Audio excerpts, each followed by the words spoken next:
요한복음 9장 1절로 3절에 보면은 예수님하고 제자들하고 전도를 나가셨다가 날 때부터 소경된 시각장애를 가지고 태어난 그런 사람을 만나게 되었습니다.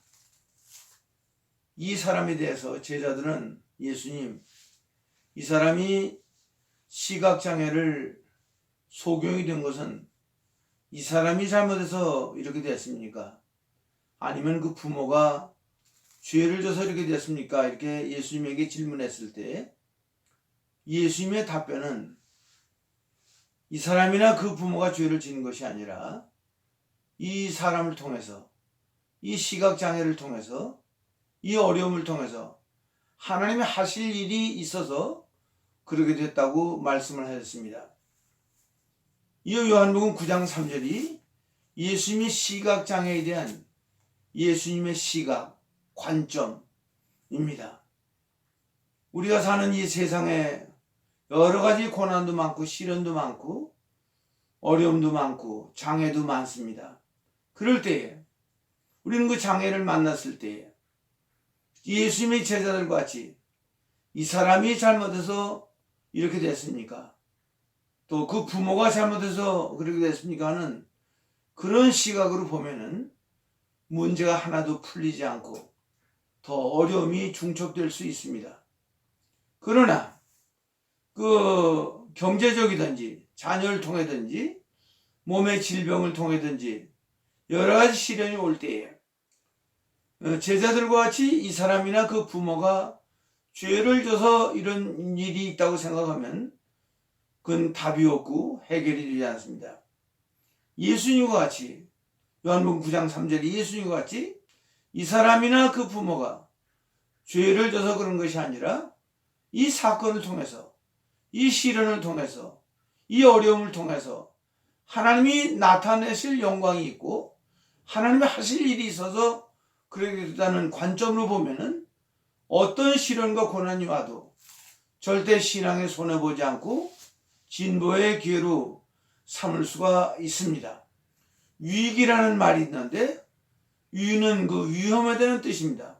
어렵다는 뜻입니다. 동시에 기회는 기회라는 뜻이에요.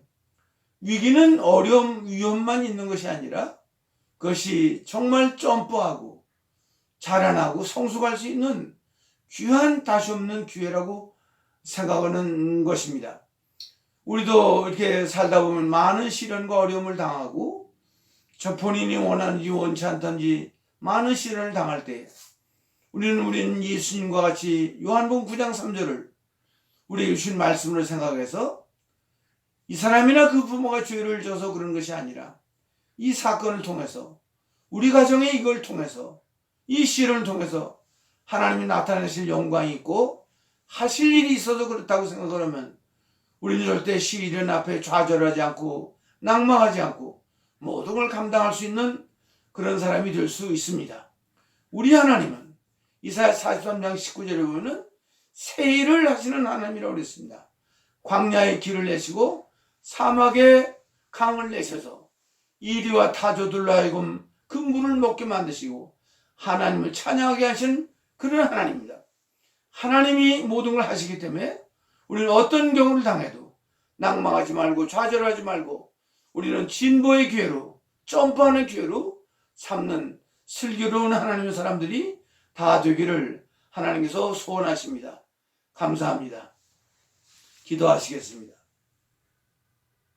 우리 앞에 많은 시련과 어려움이 여러 모양으로 있지만 우리는 제자들과 같이 그런 이 사람이나 그 부모가 죄를 져서 그렇다고 생각하지 말고 예수님과 같이 그를 긍정적으로 보시면서 이 사람이나 그 부모가 죄를 져서 그런 것이 아니라 이 사건을 통해서 이 시련을 통해서 이 어려움을 통해서 하나님이 하실 일이 있다고 생각하는 예수님의 관점을 가지고 모든 걸 승리적으로 진보하는 기회로 삼는 슬기로운 믿음을 주시옵소서.